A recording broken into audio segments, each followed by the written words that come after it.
संवेदना से जुड़ जाती है और चिकित्सा सिर्फ उपचार नहीं रह जाती बल्कि किसी के जीवन का सहारा बन जाती है, तब जन्म लेती है ऐसी कहानियां जो सिर्फ सुनाई नहीं देती बल्कि महसूस होती है, दिल को छू जाती है।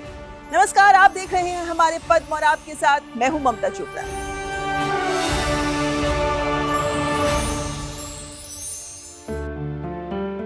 और आज के कार्यक्रम में हम करेंगे बात चिकित्सा और समाज सेवा के क्षेत्र में जुड़े उन अनमोल हस्तियों की जिन्होंने अपने समर्पण, अपने सेवा भाव और अथक प्रयासों से जाने कितने ही लोगों की जिंदगी में उम्मीद की रोशनी बिखेर दी। ये वे लोग हैं जिन्होंने दूर दराज के क्षेत्रों तक पहुंचकर अनगिनत जिंदगियों को छुआ, उनकी जिंदगी को बेहतर बनाया, उजाले से भर दिया। ये वे लोग हैं जिन्होंने मानवता को अपना धर्म बना लिया। ये है हमारे पद्म।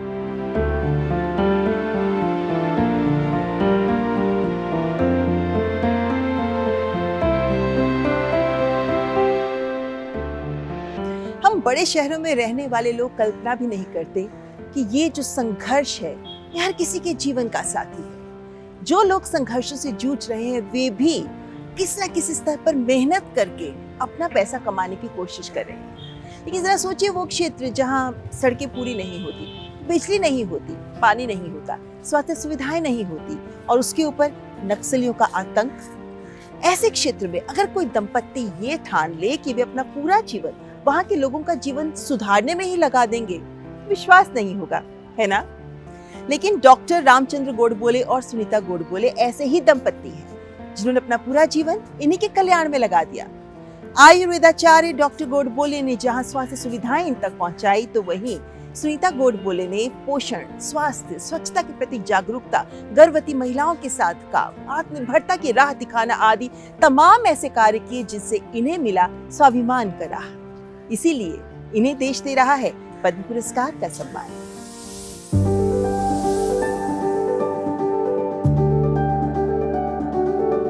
छत्तीसगढ़ के बस्तर और अबूझमाड़ के सुदूर वनांचल, जहां घने जंगलों के बीच जीवन आज भी संघर्ष के सहारे चलता है, जहां न सड़कें पूरी हैं, न बिजली और न ही स्वास्थ्य सुविधाओं की सहज पहुंच। ऐसे ही कठिन इलाकों में सेवा की एक अनोखी कहानी लिख रहे हैं रामचंद्र गोडबोले और सुनीता गोडबोले।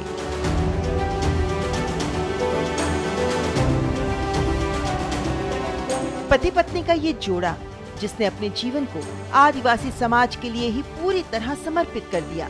महाराष्ट्र से निकलकर छत्तीसगढ़ के बारसूर और अबूझमाड़ जैसे नक्सल प्रभावित क्षेत्रों को अपनी कर्म भूमि बनाना आसान नहीं था, लेकिन पिछले 35 वर्षों से अधिक समय से ये दंपत्ति उन इलाकों तक पहुंच रहा है जहां अक्सर अस्पताल भी नहीं पहुंच पाते। आयुर्वेद के सिद्धांतों पर आधारित उनकी चिकित्सा आज आदिवासी समाज के लिए एक भरोसा बन चुकी है, जिसके जरिए उन्होंने 1 लाख से अधिक लोगों की मदद की है।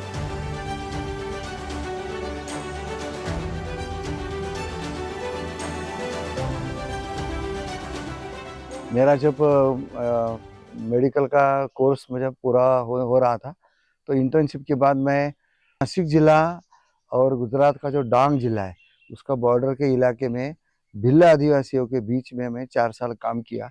उनकी गरीबी, उनका अज्ञान, ये सब मैं जो 4 साल देखा वहाँ, उससे मेरे अंदर वो प्रेरणा जागृत हो गई कि मैं आदिवासी समाज के लिए काम कर सकता हूँ। तो यहाँ आने के बाद सबसे बड़ा हमको ये आश्चर्य लगा कि यहाँ से 4-5 किलोमीटर अबूझमाड़ है और अबूझमाड़ जैसे इलाके में मेडिकल की कोई सुविधा ही नहीं है। फिर मेरे मन में निश्चय हो गया कि भाई इनके लिए काम करेंगे। डॉक्टर रामचंद्र गोडबोले को प्यार से लोग डॉक्टर भैया भी कहते हैं।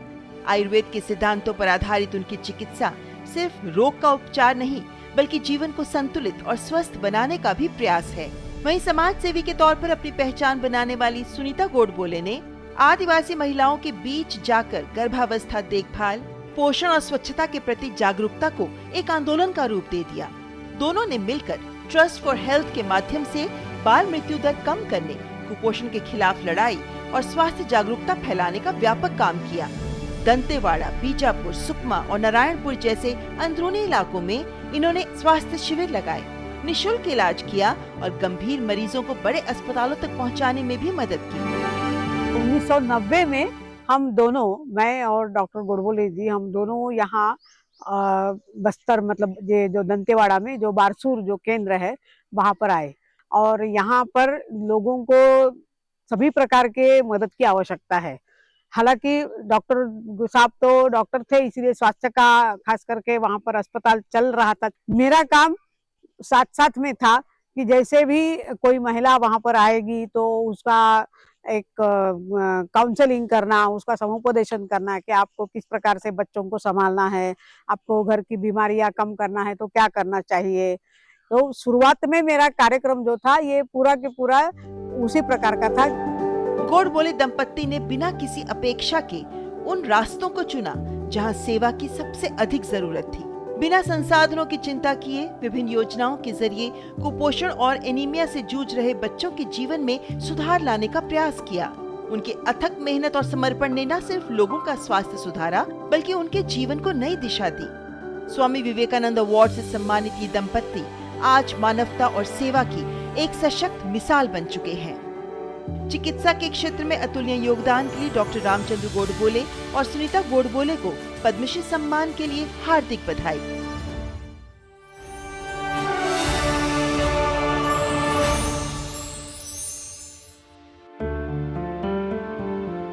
पुस्तकें जीवन में प्रकाश स्तंभ की तरह होती हैं। इनसे अर्जित ज्ञान आपको जीवन के हर मोड़ पर राह दिखाता है। मुझे याद है जब हम कॉलेज में थे तो हम एक दूसरे को बुक्स की ही सब्सक्रिप्शंस गिफ्ट के तौर पर देते थे। लेकिन क्या पुस्तक के प्रति किसी का प्रेम इतना गहरा भी हो सकता है कि वे जीवन भर की अपनी आमदनी को पुस्तक खरीदने में ही लगा दें?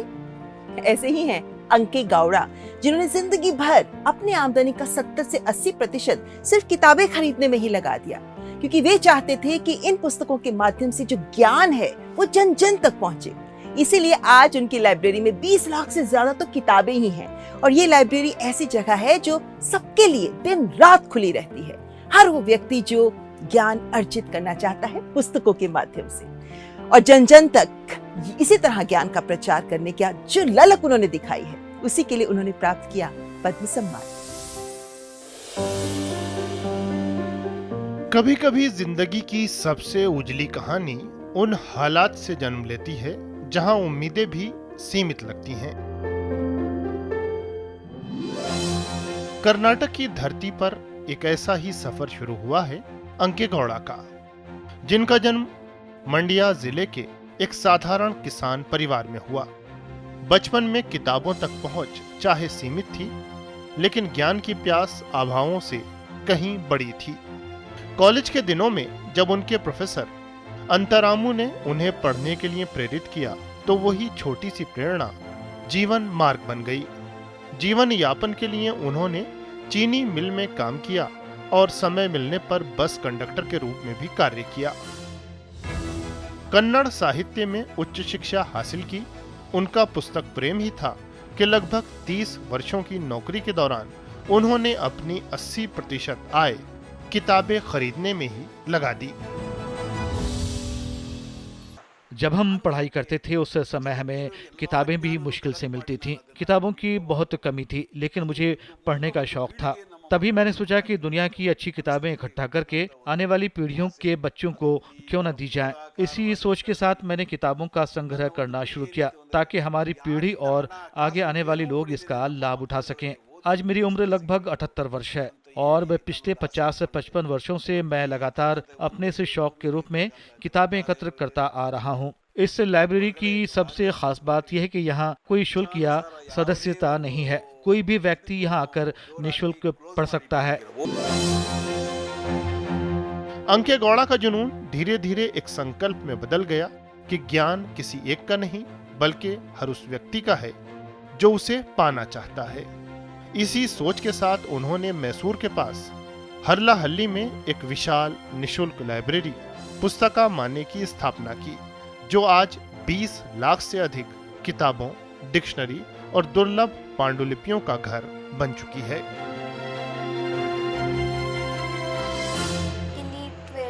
मेरे अंकल को पद्मश्री मिला है। मुझे इस बात की बेहद खुशी है। यहाँ पर 20 लाख से ज्यादा किताबें हैं। मैंने यहाँ बहुत सी किताबें देखी हैं। यहाँ विज्ञान, सामाजिक ज्ञान, गणित और हर तरह की किताबें हैं। मैं जब छोटी थी तब से यहाँ आ रही हूँ। और यहाँ काफी समय बिताती हूँ। यहाँ तक कि लाइब्रेरी को आगे बढ़ाने के लिए अपना घर भी बेच दिया। आज अंकेगौड़ा अपनी पत्नी विजयलक्ष्मी और परिवार के साथ उसी लाइब्रेरी के एक छोटे से कोने में सादगी भरा जीवन जीते हैं। ये लाइब्रेरी हफ्ते के 7 दिन खुली रहती है ताकि कोई भी बिना किसी शुल्क के कभी भी आकर पढ़ सके, सीख सके और अपने सपनों को दिशा दे सके। ये सिर्फ एक पुस्तकालय नहीं बल्कि एक ऐसा जीवन दर्शन है जहां त्याग, समर्पण और ज्ञान मिलकर समाज के लिए एक अमूल्य विरासत बन जाते हैं। शिक्षा के माध्यम से समाज सेवा के क्षेत्र में अतुलनीय योगदान के लिए समाजसेवी अंकेगौड़ा को पद्मश्री सम्मान मिलने पर हार्दिक बधाई।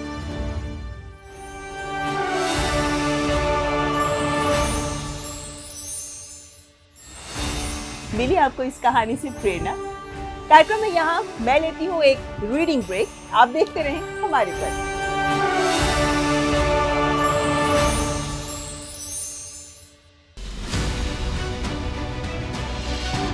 सप्ताह के अंत में जब आपके पास होता है समय तो यही है अवसर राजनीतिक तापमान को मापने का। पक्ष विपक्ष, आरोप प्रत्यारोप को जानने का,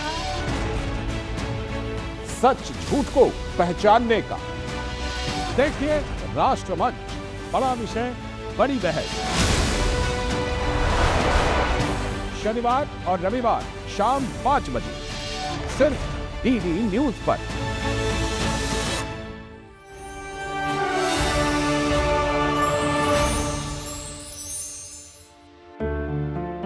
कुछ पल जीवन की पूरी दिशा बदल देते हैं। फिर सोचिए 9वीं कक्षा का एक छात्र जो अपने चाचा को, जो हीमोफीलिया से पीड़ित थे, हीमोफीलिया जिसमें खून निकल आए तो जमता नहीं है, एक छोटी सी चोट भी जानलेवा बन सकती है, अपने चाचा को लेकर अस्पतालों में भटक रहा था कि उन्हें कोई राहत मिल सके, लेकिन हो नहीं पा रहा था। थक कर उनके चाचा ने कहा, बेटा इसीलिए मैं चाहता हूँ कि तुम डॉक्टर बनो। और ये छात्र ऐसा डॉक्टर बना कि इसने देश में हीमोफीलिया के मरीजों के लिए रिसर्च एंड केयर सेंटर स्थापित कर डाला।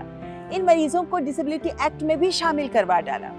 अस्पतालों में, शहरों में घूम घूम कर इन हीमोफीलिया के मरीजों को एकत्रित किया क्योंकि लोगों में जागरूकता ही नहीं थी इसे लेकर। और इसके तहत जो उन्होंने प्रयास किए हीमोफीलिया के मरीजों को राहत देने के लिए, उन्हें देश ने दी राष्ट्रीय पहचान पद्म पुरस्कार के माध्यम से। ये है कर्नाटक के डॉक्टर सुरेश हनकवारी।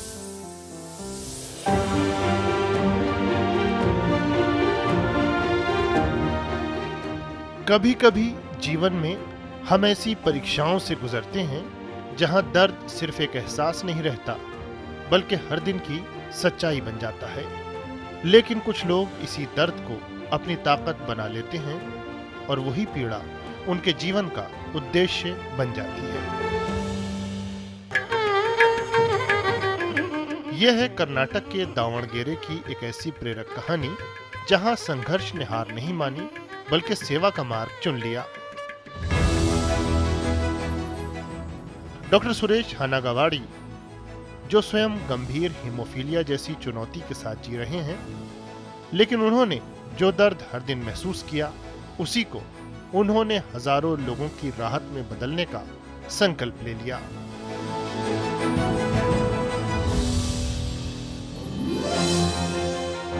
कई दशकों से वो उन मरीजों के साथ खड़े हैं जो इस बीमारी से जूझ रहे हैं, सिर्फ एक डॉक्टर के रूप में नहीं बल्कि एक साथी, एक मार्गदर्शक और उससे भी आगे एक उम्मीद बनकर।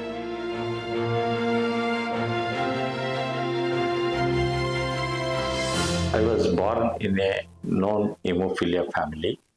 मैं एक ऐसे परिवार में जन्मा जहां हीमोफीलिया पहले से था। मेरे मामा को भी ये बीमारी थी। मुझे हीमोफीलिया भी है। बचपन में ही मेरे मामा अक्सर कहते थे कि मुझे डॉक्टर बनना चाहिए और इस बीमारी के लिए कुछ करना चाहिए। जब मैंने मेडिकल की पढ़ाई शुरू की तब मुझे समझ आया कि दिमाग में खून का थक्का जमने पर क्या होता है। एक दिन इस बीमारी के कारण मेरे मामा की मृत्यु हो गई। इस घटना ने मुझे अंदर तक झकझोर दिया। उनकी अंतिम इच्छा को अपना लक्ष्य बनाकर मैंने डॉक्टर बनने और हीमोफीलिया के मरीजों के लिए काम करने का संकल्प लिया। अपनी पढ़ाई पूरी करने के बाद मैंने 1989-90 में कर्नाटका हीमोफीलिया सोसाइटी की स्थापना की। हमने जागरूकता फैलाने, मीडिया से जुड़ने, नेटवर्किंग करने और डॉक्टरों को शिक्षित और प्रशिक्षित करने के उद्देश्य से ये काम शुरू किया। Why doctors doesn't know hemophilia? अपने मामा नीलकांतप्पा की पीड़ा को बेहद करीब से देखने के बाद डॉक्टर सुरेश हनागवाड़ी के भीतर एक गहरा संकल्प जन्मा कि उपचार के अभाव में अब किसी और को वो दर्द न सहना पड़े। इसी सोच के साथ उन्होंने कर्नाटक हीमोफीलिया सोसाइटी की स्थापना की। दावणगेरे स्थित haemophilia care and haematology research centre के माध्यम से आज मरीजों को निदान से लेकर पुनर्वास तक हर सुविधा एक ही स्थान पर उपलब्ध कराई जा रही है। यहाँ न सिर्फ इलाज बल्कि मुफ्त दवाएं, नियमित देखभाल और मार्गदर्शन भी दिया जाता है, जिससे मरीजों और उनके परिवारों को एक नई उम्मीद मिलती है। I being a person with hemophilia, मैं हीमोफीलिया से ग्रसित एक व्यक्ति हूँ और मुझे सुरेश हनगवाड़ी पर बहुत गर्व है। पूरा हीमोफीलिया समुदाय उन पर गर्व करता है। हीमोफीलिया की वजह से मुझे 3 बार ब्रेन हेमरेज हुआ, लेकिन आज मैं डॉक्टर सुरेश और कर्नाटका हीमोफीलिया सोसाइटी की वजह से जिंदा हूँ। आज मैं एक सामान्य जीवन जी पा रहा हूँ। इसका सबसे बड़ा कारण है कि संस्था द्वारा हीमोफीलिया मरीजों को सही समय पर इलाज और शिक्षा की सुविधा दी जा रही है। and education services to all hemophilia patients. Doctor Suresh Hanagwadi का ये सफर केवल चिकित्सा सेवा तक सीमित नहीं रहा। उन्होंने निरंतर प्रयास करते हुए हीमोफीलिया को विकलांगता अधिनियम के तहत शामिल करवाने में भी महत्वपूर्ण भूमिका निभाई, ताकि मरीजों को उनके अधिकार और आवश्यक सुविधाएं मिल सकें। डॉक्टर सुरेश को दिव्यांगजन सशक्तिकरण के लिए राष्ट्रीय पुरस्कार से भी सम्मानित किया गया है। चिकित्सा के क्षेत्र में उनके अतुलनीय योगदान के लिए डॉक्टर सुरेश हनागवाड़ी को पद्मश्री सम्मान के लिए हार्दिक बधाई।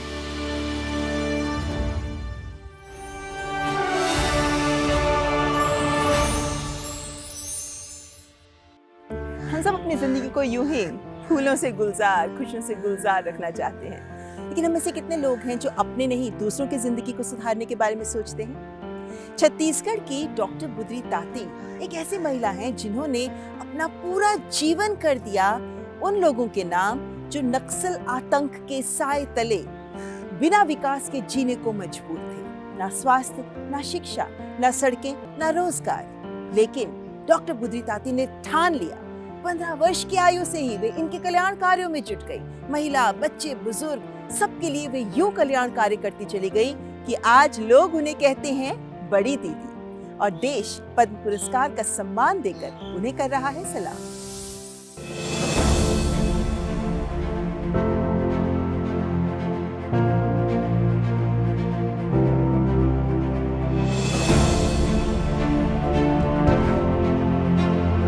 कभी-कभी जीवन हमें ऐसे रास्तों पर ले आता है जहां हर कदम पर संघर्ष खड़ा होता है, जहां अभाव, डर और अनिश्चितता हर दिन की सच्चाई बन जाते हैं। लेकिन कुछ लोग इन हालात के आगे झुकते नहीं, बल्कि इन्हें बदलने का संकल्प लेते हैं। छत्तीसगढ़ के बस्तर के सुदूर वनांचल से एक ऐसी ही प्रेरक कहानी सामने आती है। ये कहानी है डॉक्टर बुद्री ताती की, जिन्हें बस्तर के लोग प्यार से बड़ी दीदी कहकर पुकारते हैं।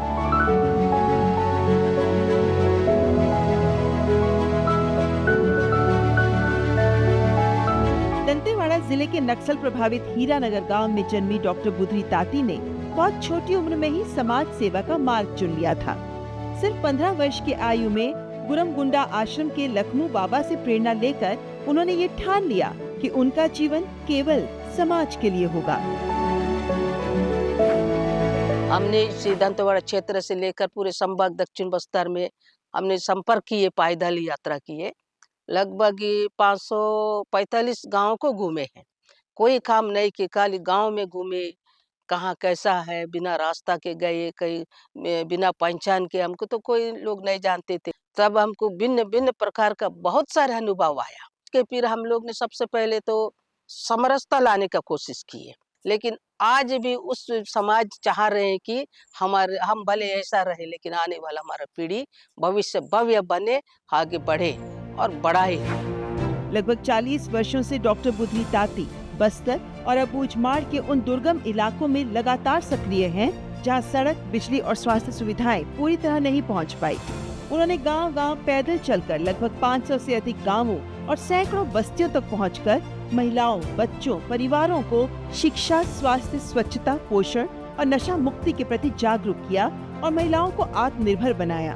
बालिका शिक्षा को बढ़ावा देने के लिए उन्होंने भानपुरी में एक आवासीय विद्यालय की स्थापना की, तो वहीं हीरानार में मां शंखिनी महिला उत्थान संस्था के माध्यम से गरीब और अनाथ बच्चों की शिक्षा व देखभाल की जिम्मेदारी संभाली। साथ ही वृद्धाश्रम की स्थापना कर उन्होंने बेसहारा बुजुर्गों को सहारा दिया, जहां उन्हें सम्मान के साथ जीवन जीने का अवसर मिल रहा है।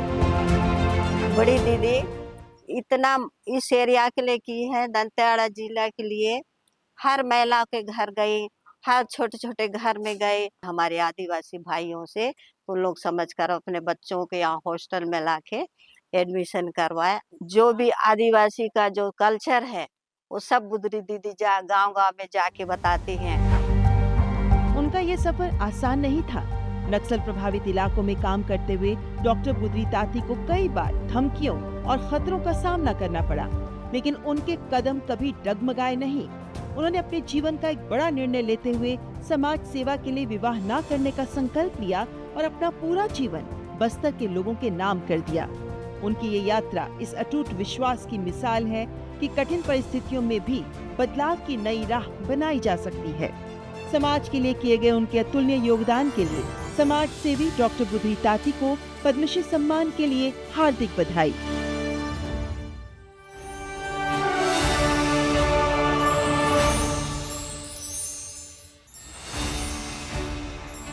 हमारा तिरंगा, हमारा सम्मान, हमारा गौरव है। ये हमारा तिरंगा जो हमारे देश के प्रति हमारी राष्ट्रभक्ति की भावना को भी जागृत करता है, और यही भावना है कि अपने देश और समाज के लोगों के प्रति कुछ कर गुजरने की।